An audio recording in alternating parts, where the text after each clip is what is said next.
I think there's a really nice feeling about this 10th anniversary version of Autoimmunity.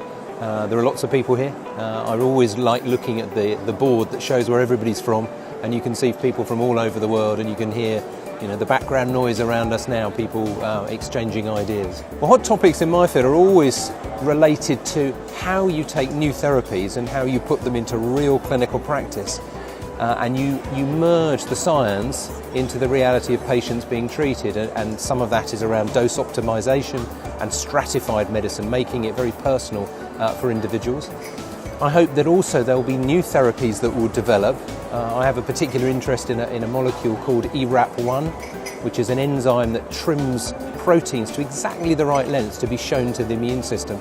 And there are some inhibitors of ERAP1 being developed, and it will be interesting to see whether they're future treatments for ankylosing spondylitis. So I think it might take a little while before things like ERAP1 inhibitors are medicines, but people are already toying with the ideas that then lead to those first-in-human and early phase studies. So maybe in the future, but perhaps more in the 5 years plus range. The presentation I did was about the dangers of dose reduction of biological therapies. There's a pressure on all of us to think about how we optimise the therapies we give our patients, particularly high-cost therapies. And I spent some time exploring whether there are dangers in doing that in terms of disease flaring, in terms of damage to the patient, particularly in the context of rheumatoid arthritis. The most important thing from the presentation is it's possible to reduce drugs often. It's possible to reduce biological therapies, but you have to be very careful in how you do it, and you have to select those patients, because if you don't, many people's disease can flare.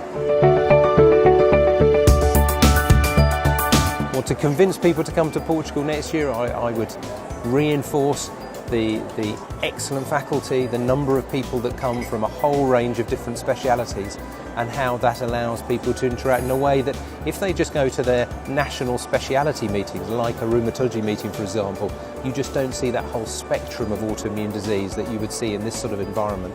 I think it's a good meeting to come to for trainees, for people at the beginning of their career. I think there are opportunities for younger researchers to present their work, whether that's through posters or whether that's within the sessions themselves. And it's very easy in this sort of relaxed environment to interact with more senior people, to make contacts, to find ideas from other people as well.